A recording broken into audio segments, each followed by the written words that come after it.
primeira vez nesses 50 anos de evento, o Festival de Cinema de Gramado faz uma mostra dedicada exclusivamente aos documentários. E a melhor parte disso é que quem está nos assistindo agora, por exemplo, ou qualquer pessoa de qualquer parte do país, vai poder ver esses filmes na tela do Canal Brasil, de 12 a 16 de agosto. Esses filmes também vão ser exibidos simultaneamente, né, no Globoplay e mais canais, e vão estar disponíveis no streaming até o dia 17 de agosto.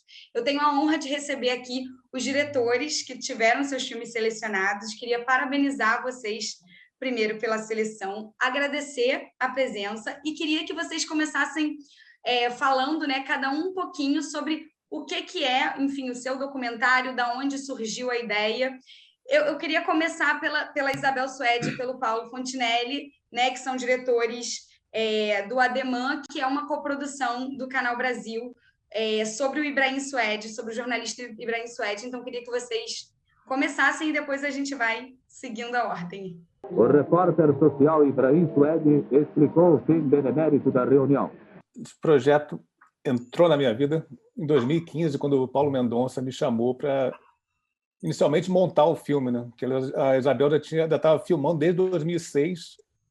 Acho que inclusive, era um trabalho de faculdade que ela começou a fazer. E ela resolveu fazer um documentário entrevistando os amigos do Ibrahim Suede, que, no caso, era Omar Sharif, Pierre Cardin. Quando eu peguei essa quantidade enorme de material para montar, ela já tinha até feito o primeiro corte no passado, assim, com outra equipe, assim. Eu vi que existia muita gente falando sobre Ibrahim Suede e pouco Ibrahim Suede falando. E o Ibrahim Suede é uma figura por si só, é um cara carismático, né? Então eu me lembrava dele na minha juventude, eu me lembrava dos programas dele fazendo Fantástico, assim.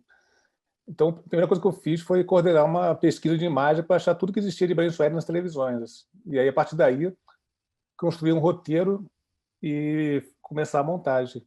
Durante esses arquivos das entrevistas da Isabel, eu vi que ela estava muito presente, ela estava muito participante, assim, realmente muito interessada em conhecer mais a história do pai dela.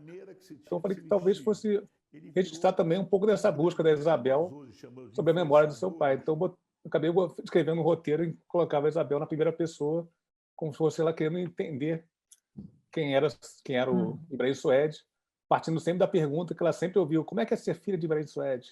Como é que é ser filha de Ibrahim Suede?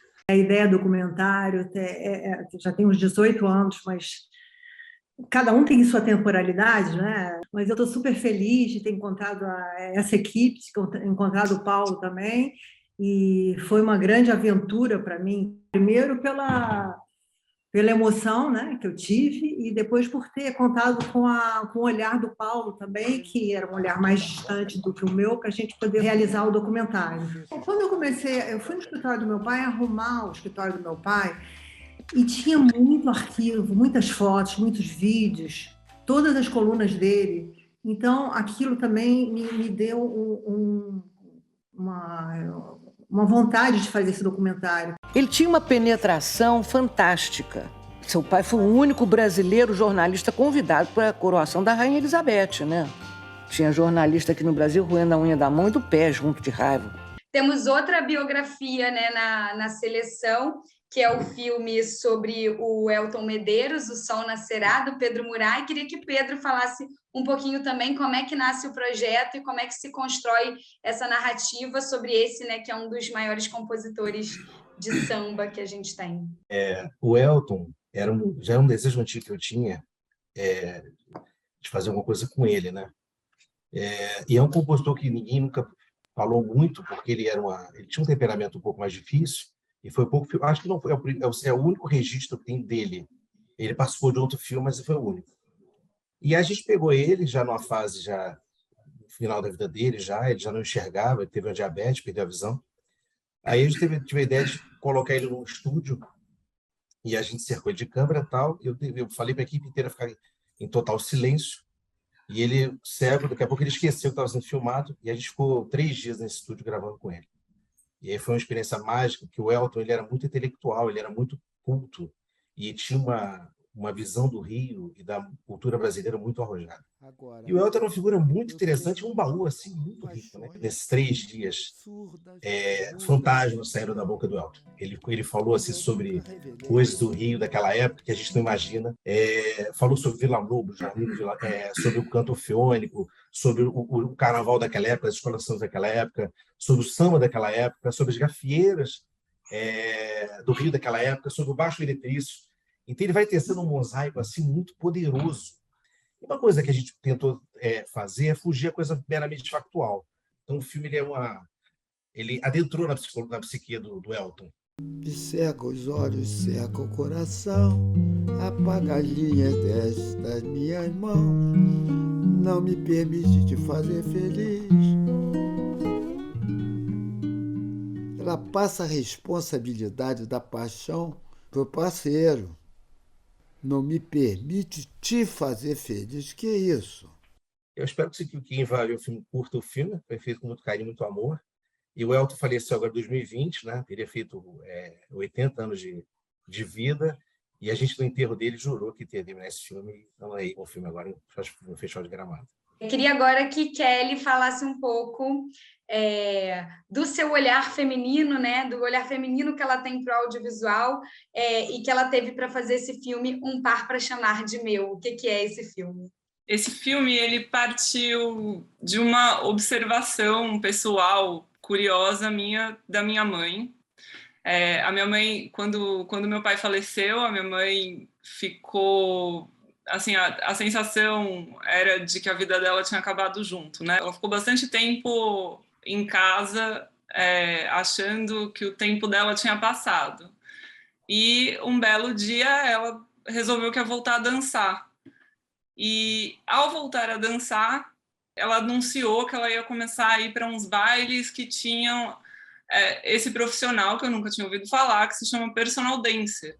São jovens dançarinos que são contratados ou por música ou por saída, né, por baile, para dançar com as senhoras, em geral senhoras aposentadas, senhoras mais velhas, da idade da minha mãe. A princípio, eu não considerei fazer o documentário incluindo a minha mãe nele. Entendi que a história da minha mãe tinha muitas semelhanças, mas também muitas diferenças com de outras mulheres que frequentam esses bailes. E aí decidi incluí-las, algumas delas também. Então, o documentário tem o meu olhar e essa tentativa de entender, aceitar e entender a complexidade desse universo que minha mãe passou a frequentar. E inclui outras mulheres que têm experiências diferentes delas. É sexy essa roupa de uma velha. Eu narro o filme como uma observadora dentro de como isso me toca e de como isso toca. Eu acho que eu, como mulher, envelhecendo também, estou refletindo ali sobre essa coisa geracional que vai acontecendo, né? Tem outras filhas de outras mulheres que dançam, que dão seus depoimentos também. Então tem bastante esse pensamento geracional sobre a vida da mulher, assim, a vida doméstica e a vida social das mulheres. Para dançar, elas precisam de um par. Eu testei em alguns salões, sozinha, na mesa, e a gente fica muito invisível. A gente também tem na seleção de Gramado 2 filmes que tocam na temática indígena. Queria que Pedro de Castro Guimarães falasse sobre o seu filme O Destino Está na Origem. O Destino Está na Origem, ele, na verdade, assim, ele começa por um acaso. Existe a aldeia multiétnica, que é um encontro que é realizado há 14 anos, onde nós trazemos povos indígenas de todo o Brasil e às vezes de outros lugares para se encontrarem aqui, e a gente passa uma semana junto, fazendo rituais, festas, e aí articulações políticas, encontros, oficinas, uma série de atividades. Assim. Os povos indígenas, eles não se conhecem entre eles no Brasil. E isso é uma demanda muito grande deles. Se a gente pensar bem, boa parte deles vivem em territórios isolados, distantes, eles não têm acesso a recursos financeiros. Então, assim, eles não se conhecem. E aí, no âmbito dessa reflexão toda aí, e aí dentro dessa história da aldeia multiétnica, eu comecei a criar, em vez de trazer os povos para conviver, de propor, podemos dizer, de residências artísticas. Então agora a gente vem, mas nós todos temos que criar algo juntos, durante um X dias, durante um prazo específico. E aí que o Destino está na origem é o resultado desse, foi um que a gente se deu o objetivo de criar uma orquestra. A gente não sabia bem o que seria essa orquestra, assim, a gente trouxemos 8 povos indígenas diferentes. E aí, falou, nós temos agora 4 dias, eu lembro agora sendo 4 ou 5, para compor junto uma orquestra. Assim, sem tentar detalhar exatamente o que seria uma orquestra, assim, a gente partiu da ideia orquestra. É juntar todo mundo e fazer alguma coisa musical juntos. E aí o filme é esse processo de criação, assim. E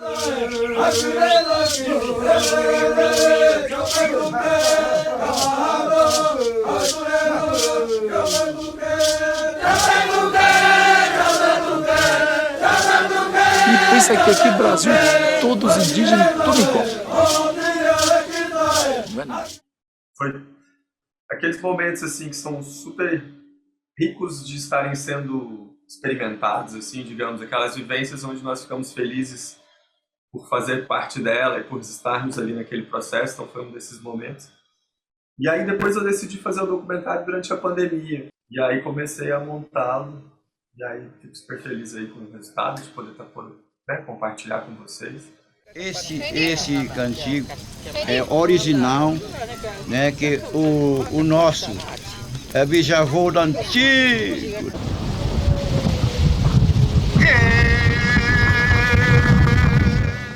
Acho que agora só falta o Ulisses contar um pouco sobre Eu Nativo. O que é esse filme que também fala de várias tribos, né?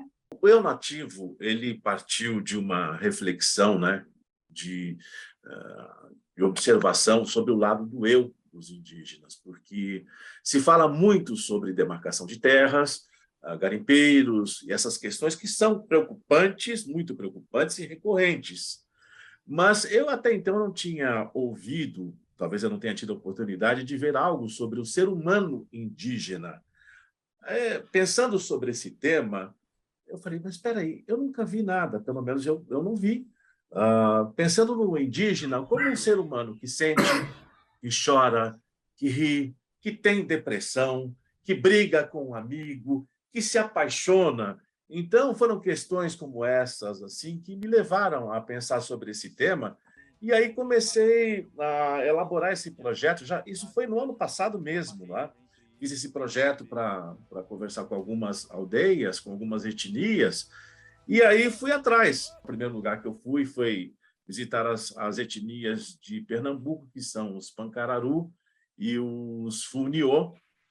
E aí eu tive realmente uma surpresa muito grande, porque quando a gente chega nesses lugares, a primeira coisa que a gente vê é que alguns são tão modernos que estão ali com celulares, etc. e tal, carros bons, mas outros ainda estão naquele estado bastante nativo, né?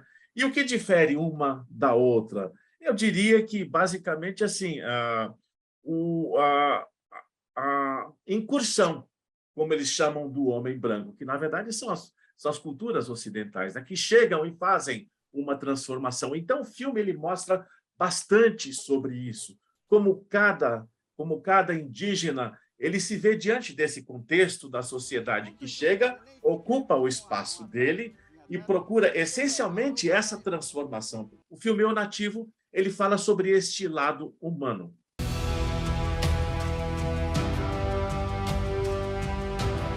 Está xingando a gente, dizendo que nós somos igual macacos.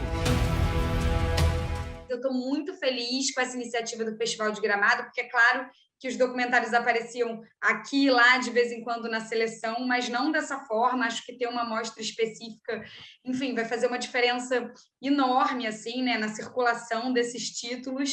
Então, obrigada e parabéns. E estou muito animada. Obrigada, Maria Clara. Um abraço. Parabéns. O que você está fazendo? Nada. Cococu. O que você tá falando? Isso? É o cococu. O que é cococu? Comente, compartilhe, curta. Quer fazer comigo? Tá bom. Cococu, cococu, cococu. E a gente fica repetindo isso pra sempre.